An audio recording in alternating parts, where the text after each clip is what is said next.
Mollywood star Mohan Lal కి సంబంధించిన ఒక వార్త సోషల్ మీడియాలో బాగా వైరల్ అవుతుంది. మోహన్ లాల్ అస్వస్థతకి గురి కావడంతో కొచ్చిలోని ఒక ప్రైవేట్ ఆసుపత్రిలో ఆయనకి చికిత్స అందిస్తున్నట్టుగా కూడా వార్తలు అయితే గట్టిగా వస్తున్నాయి. తీవ్ర జ్వరం, శ్వాస సంబంధిత సమస్య, కండరాల నొప్పితో ఆయన బాధపడుతూ ఉండడంతో ఆసుపత్రిలో చేర్చినట్టుగా కూడా తెలుస్తోంది మనకి. ఇక ఈ వార్త వైరల్ కావడంతో ఫ్యాన్స్ అందరూ కూడా ఆందోళన చెందుతున్నారు.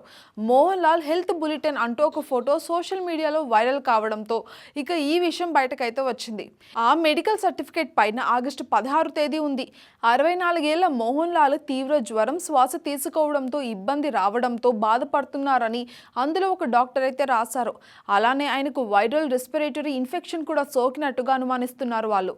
ఇక ఈ మేరకు డాక్టర్ గిరీష్ కుమార్ మోహన్ లాల్ కి మందులు కూడా ఇచ్చి చికిత్స కూడా చేస్తున్నారు. ఇక 5 రోజుల విశ్రాంతి తీసుకోవాలని, రద్దీగా ఉండే ప్రదేశాలకు దూరంగా ఉండాలని కూడా సూచించారు. ప్రస్తుతం అయితే మోహన్ లాల్ ఆరోగ్యం నిలకడగానే ఉందని తెలిసింది. ఇక ఈ వార్త తెలిసిన ఫ్యాన్స్ మోహన్ లాల్ త్వరగా కోలుకోవాలని కూడా ప్రార్థిస్తున్నారు. మరోవైపేమో ఆయన స్వీయ దర్శకత్వంలో చేసిన బరోజ్ చిత్రం అక్టోబర్ 3న రిలీజ్ కాబోతుంది. ఆయన కెరియర్లోనే మెగా ఫోన్ పట్టుకోవడం ఇదే మొదటిసారి.